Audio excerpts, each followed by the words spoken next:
Donc, rebonjour et parlons du gros, Avengers 2 ou Avengers l'ère d'Ultron.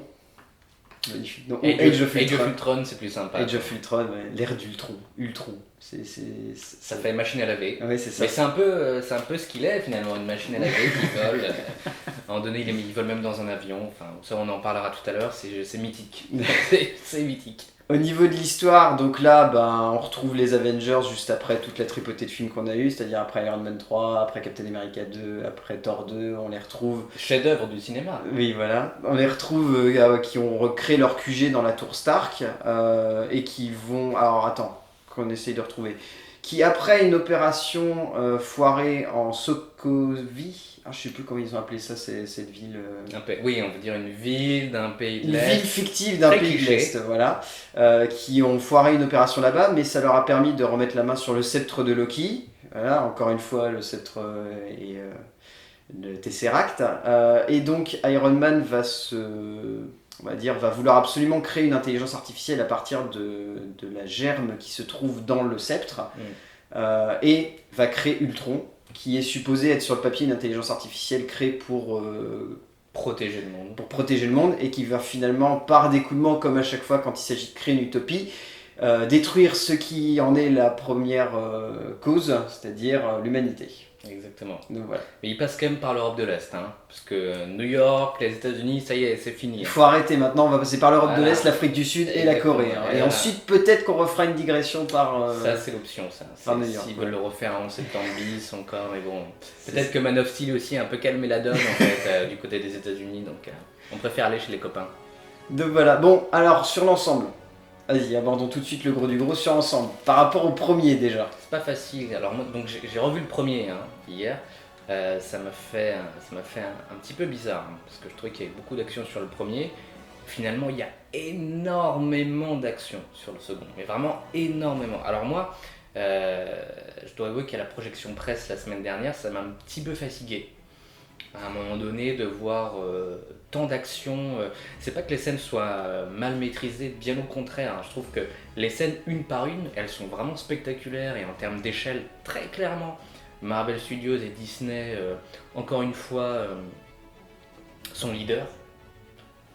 Mais je trouve qu'elles perdent en fait de leur charme et de leur force parce elles sont quasiment collées l'une après l'autre. Alors du coup, je sais plus, je crois qu'il y a 6 ou 7 d'action d'ampleur assez importante.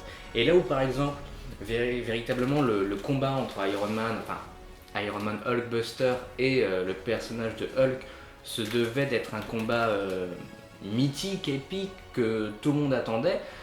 Finalement en fait moi je m'en suis presque, c'est pas que je m'en foutais, mais je me disais ouais c'est pas mal, ah ouais ils s'en foutent plein la gueule, bon d'accord ok, mais bon il y a quand même 5 minutes on a eu une grosse scène d'action, puis il y a 10 minutes aussi, puis il y a un quart d'heure aussi, et finalement je trouvais que le pré-générique qui est très James Bond, je trouve en fait, était tellement efficace que moi j'aurais pu facilement attendre 3 quarts d'heure pour revoir une grosse scène d'action d'ampleur importante. Et non, en fait, j'ai juste eu à attendre 10 minutes, quoi. Ouais, mais moi, encore une fois, voilà, je sais pas pourquoi. C'est peut-être encore la première vision, et ça se trouve, quand je vais le revoir, je vais dire c'est énorme, mais là, je trouve qu'il manque des choses. Je trouve qu'on est clairement sur un film qui, encore une fois, a énormément d'ambition, et très bien fait. C'est un divertissement de très grande qualité, et c'est clairement au-dessus de pas mal de trucs qu'on voit aujourd'hui.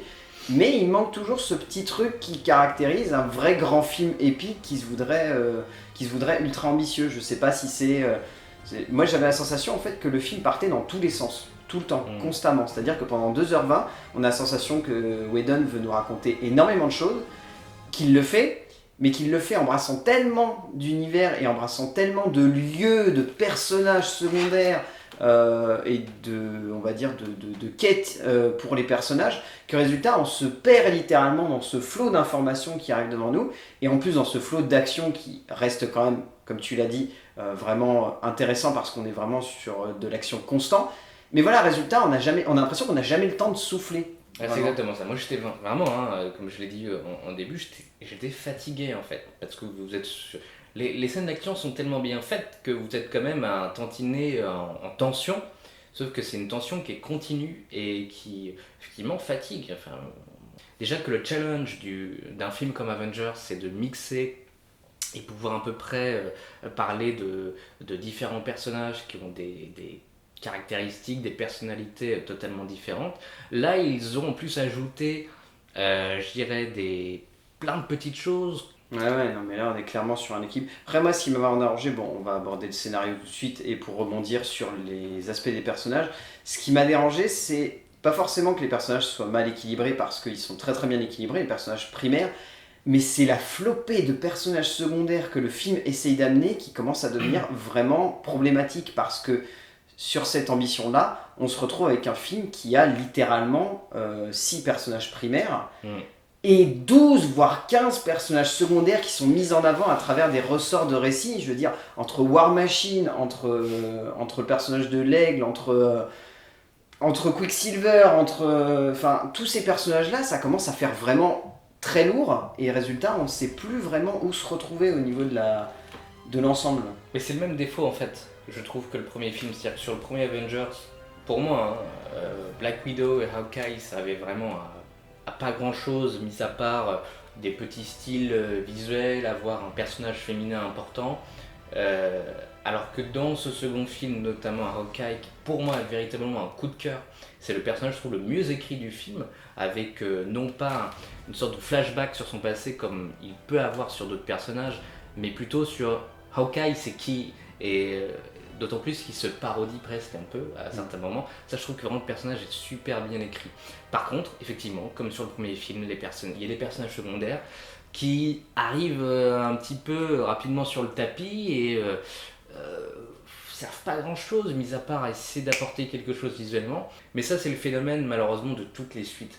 C'est-à-dire que le premier a marché, alors on va en mettre deux fois plus d'action, deux fois plus d'effets spéciaux, deux fois plus de personnages, mais quand c'est mal équilibré, ça donne une sorte de fouillis dans lequel on se perd un petit peu parfois, et j'ai l'impression que tout de même, hein, c'est la critique la plus importante qui ressort de tout ce que j'ai pu lire, que ce soit aux États-Unis ou en France, de blogueurs ou professionnels ou même de spectateurs, pour l'instant en tout cas.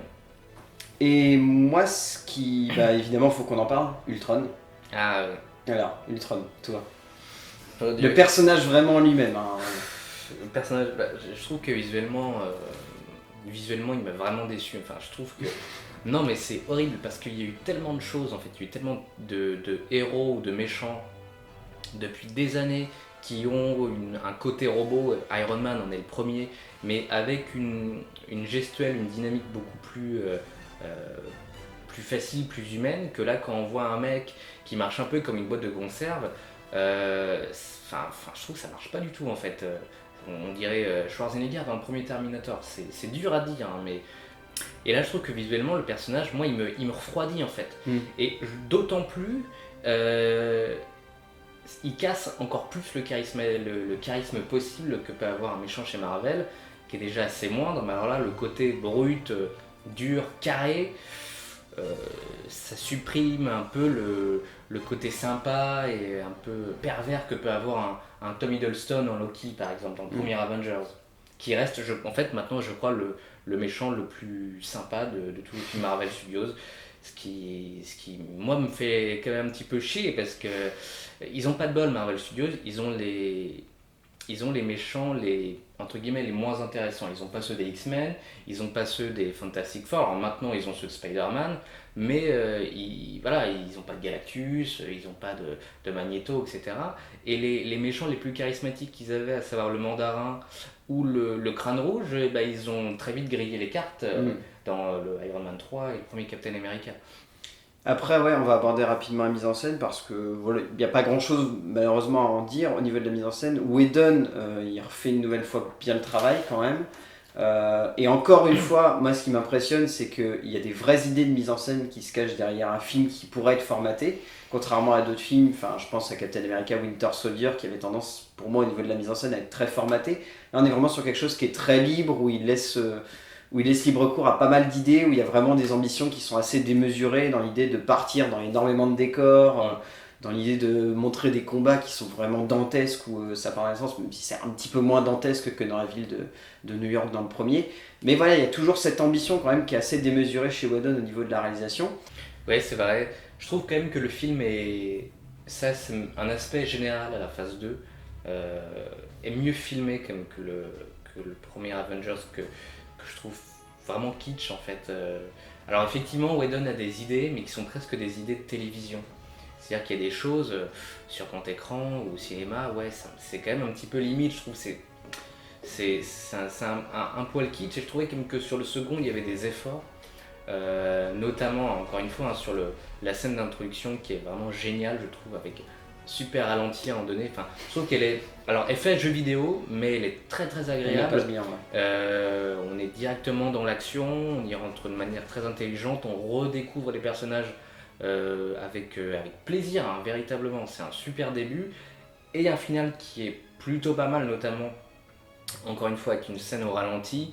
Qui est le money shot, je pense, du film, mais qui est vraiment génial. Super, ouais. Je suis très, très curieux de savoir comment ils l'ont réalisé, parce que c'est tout un ralenti en fait qui tourne autour des personnages et qui est vraiment très spectaculaire, je trouve. Et donc, le casting, est-ce que tu as eu une surprise? C'est ce que tu m'as dit, tu avais l'air d'en avoir une quand même. Oui, la surprise. Non, ça c'était vraiment une surprise, c'était très très très agréable. Je trouve que c'est paradoxal, hein, c'était peut-être le moment le plus agréable du film aussi, parce que ça faisait une petite coupure et une petite pause. C'est le personnage de Hawkeye. Parce que je trouve que Whedon là-dessus a vraiment compris et entendu les critiques que les spectateurs et les fans avaient pu faire sur le premier Avenger, c'est-à-dire que le personnage pouvait paraître un petit peu kitsch, un petit peu ridicule sur le premier, et là, dans une première partie, il en joue un peu. À un moment donné, je crois qu'il est face au personnage de Scarlet Witch, et il lui dit tu sais, moi je suis juste un mec avec un arc et des flèches, et je suis sur une planète ou sur un territoire qui est en train de voler en ce moment même, quoi. Est-ce qu'il y a quelque chose de logique à ça? Et je trouvais que en fait ça résumait tellement bien le personnage, et c'était tellement habilement amené, que c'était vraiment succulent à prendre. Et puis ce qui était vraiment intéressant, et là c'était une véritable surprise, parce qu'en plus Marvel l'avait caché. Bon, en même temps, il n'y avait pas un grand intérêt de le montrer dans les trailers ou dans les spots télé, mais c'est le côté vie de famille en fait que Hawkeye entretient. Il a une femme, il a des enfants, sa femme est là enceinte, enfin c'est très original en fait, je trouve, dans les personnages de Marvel Studios, et le personnage est vraiment bien écrit en fait. Ça peut être ça aussi, Avenger, et là je trouve que Whedon avait vraiment vraiment, c'était super. J'ai beaucoup aimé. Oui. Bah, c'est vrai que moi j'ai été beaucoup surpris de voir qu'ils ont. Enfin, j'avais eu la puce à l'oreille par malheureusement des personnes qui avaient donné des premiers retours où ils disaient que Hawkeye était mis en avant. Mais ce que je m'attendais pas à voir, c'était que Jeremy Renner allait vraiment le jouer avec subtilité, ce côté intime. Qu'il allait pas forcément faire des caisses, qu'il allait pas vouloir totalement se mettre en avant en mode c'est moi qui suis le vrai héros du film. Et c'est fait avec tellement d'élégance et tellement de raffinement, on va dire, dans son interprétation, qu'il arrive vraiment à amener ce personnage-là dans son intimité. C'est peut-être ce qui manquait tout simplement au personnage et à l'ensemble, c'est de la simplicité, là où on recherche vraiment quelque chose de compliqué. Amener simplement un mec qui a sa famille, qui a 2 gosses, qui en plus a Black Widow en fausse sœur et en tante, et en tante pour les gamins.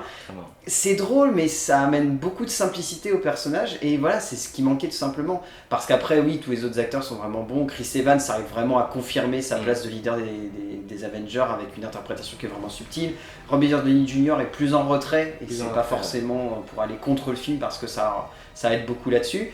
Mark Ruffalo, toujours très bon en Bruce Banner, qui amène beaucoup plus de caractère et un petit peu de réflexion, là où le personnage a tendance à être vraiment très en retrait et uniquement à être un petit peu le côté destructeur du film. Il est moins présent quand même, le personnage de Hulk est moins présent. Il est vraiment moins présent, mais Mark Ruffalo arrive quand même à amener de l'intimité, là où le personnage voudrait être vraiment énormissime et gros et destructeur. Il arrive à lui ramener de l'intimité justement en rappelant qu'il n'a pas envie d'être comme ça, il essaye le plus possible de se regarder comme ça, et si c'est possible, il n'a même pas envie de se transformer en Hulk pour aller leur filer un coup de main.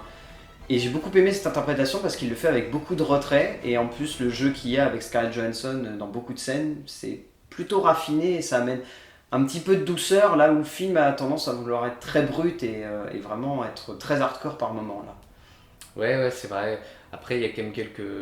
Enfin, je trouve qu'aussi le personnage de Black Widow est intéressant, peut-être uniquement parce qu'il y a cette feinte scénaristique avec le personnage de Scarlet Witch qui amène certains de ses persos dans un passé ou futur potentiel, ou enfin bref, qui les amène véritablement dans leur monde.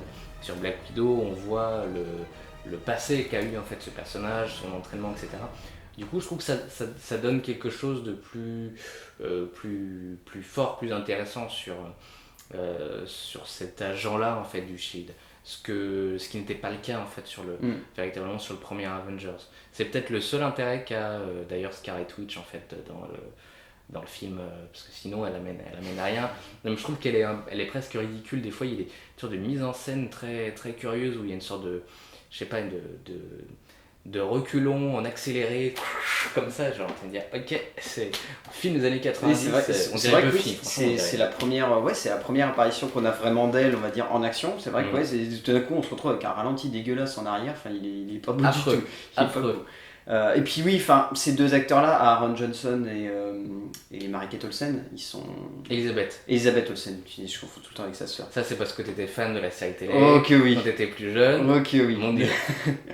Je trouve qu'ils n'arrivent pas à s'imposer en fait au niveau de tout ça. Pourtant, ces deux acteurs qui s'imposent de plus en plus, on va dire, comme des très bons acteurs de blockbuster. Elisabeth Olsen dans Godzilla et Aaron Taylor Johnson dans Les Kick-Ass. Et dans Godzilla aussi. Étrangement. Mais voilà, ils n'arrivent pas à s'imposer, je trouve. Mais je crois que c'est vraiment c'est le défaut qu'avait le premier Avengers, c'est-à-dire que c'est leurs personnages, c'est pas leurs performances qui sont mauvaises, au contraire, ils font ce qu'ils ont à faire, ils font le job, ils sont pas efficaces. Alors, Scarlet Witch aura probablement une importance plus forte dans la suite, aussi parce qu'elle intègre les futurs Avengers, et parce qu'elle est un personnage qui a un pouvoir magique, entre guillemets, ce qui manquait peut-être aussi aux Avengers, et ce qui pourrait conduire potentiellement à une apparition après dans Doctor Strange en 2016, peut-être. Donc voilà, pour l'ensemble, toi, tu résumerais ça comment assez rapidement sur Age of Ultron? Age of Ultron, c'est un peu comme le premier Avengers, c'est-à-dire que c'est un film très spectaculaire, avec beaucoup d'action, de très bonne facture, un jeu d'acteur qui est plus maîtrisé, plus équilibré, mais malheureusement beaucoup trop d'action en fait, et un manque de fraîcheur, malgré l'apparition de Vision qui est visuellement très bizarre, mais qui je trouve est plutôt sympa finalement. Mais voilà, c'est le phénomène vraiment de la suite très classique d'un blockbuster. Voilà, c'est pas le meilleur Marvel Studios, je m'attendais quand même à quelque chose de plus important, mieux écrit, parce qu'encore une fois, voir Ultron, qui est quand même un mec qui vole, qui a des armes, mais le gars quand même pilote un avion. Si dans le prochain Snyder on voit Superman qui conduit un avion, je m'excuserai en ce cas-là de cette critique. Bah ouais, moi je suis à peu près dans la même idée, même si... Voilà, moi je trouve qu'en fait, c'est toi qui m'avais fait ce premier retour-là, et je trouve que c'est vraiment ce qui symbolise pour moi le film. Ça corrige les défauts du premier, mais ça envoie net de nouveau. C'est-à-dire que pour moi, la scène d'introduction représente tout ce que Whedon avait foiré dans le premier, qu'il arrive à résoudre. Et tout d'un coup, voilà, on voit les nouveaux problèmes naître petit à petit, que ce soit dans les trop-pleins de personnages, que ce soit dans le trop-plein d'actions peut-être, et dans ces idées-là. Mais voilà, on est sur quelque chose qui reste tout de même de très très grande qualité, qui est vraiment très divertissant. Enfin, 2h20, on les voit pas passer, clairement, 2h20. Et on est vraiment sur quelque chose qui est très très bien foutu. Donc ouais, quand même, dans l'ensemble, c'est largement convaincant et ça vaut largement le coup d'aller le voir en salle. Enfin, surtout de le voir en salle. Très clairement, encore une fois, aller voir le film au cinéma. Je sais que parfois on peut tenter sur des blockbusters comme ça de les voir d'une autre manière. Très légal, bien évidemment, mais non, vraiment, allez voir le film au ciné parce que c'est un film qui est fait pour le cinéma, avec un grand écran, avec du son à grande échelle, dans une salle. Voilà, je pense que malheureusement, si vous découvrez le film, alors d'autant plus sur un ordinateur, je pense qu'au bout d'un quart d'heure, vous êtes déjà parti, ou vous allez le mettre en bande son, parce que ça va vous brûler la rétine et l'écran risque d'exploser. Ça serait dommage parce qu'il faut vraiment le voir en salle, enfin, ça vaut largement le coup. Donc voilà, merci Emeline d'être venue. Alors, Merci. je rappelle quand même, parce que c'est assez important, qu'en plus donc, de bosser pour Script, tu t'occupes de la boutique, et travailles dans la boutique à Plared, et prochainement tu vas faire une émission justement spéciale phase 2 et ouverture sur la phase 3 de Marvel, Exactement. ce qui est quand même très intéressant. Évidemment, je mettrai le lien dans la vidéo pour que vous puissiez aller écouter ça, parce que ça promet d'être un sacré moment. Il y a pas mal de choses à dire sur la phase 2 et sur ce que Marvel et Disney envisagent, pourraient faire avec la phase 3, notamment avec l'arrivée de Spider-Man depuis quelques mois dans cet univers, même si on ne le voit pas dans Avengers 2. Mais Malheureusement. Ouais, malheureusement ou heureusement, je t'avoue que vu la tronche de l'acteur qu'il prévoit pour jouer Spider-Man... Le gars est jaloux en fait. Ouais, Il est jaloux parce qu'il a mis c'est Spider-Man, c'est juste pour ça. Non, j'aimerais bien filer le rôle de Mary-Kate à ma soeur, vu qu'il a l'air d'avoir 16 ans, le môme. Pourquoi pas que ma soeur de 16 ans puisse jouer Mary-Kate, pourquoi pas non plus. Ah d'accord. C'est un petit peu étrange comme ce que tu racontes. C'est un petit peu dégueulasse. C'est absolument Oh, affreux. quelle horreur, tout de suite imagine des trucs. Non mais c'est absolument dégueulasse. Enfin voilà, merci à toi d'être venu quand même, parce que tu nous as éclairé sur pas mal Avec de plaisir. points et c'était très intéressant. Il reviendra sûrement quand on abordera d'autres super-héros, pourquoi pas, si jamais tu es Avec tenté. plaisir, mais j'aime bien aussi les films français, les films d'auteur. Je n'aime pas que les films de super-héros. Hein. Donc voilà, et d'ici là, on se retrouve pour de nouvelles vidéos. À bientôt. A plus.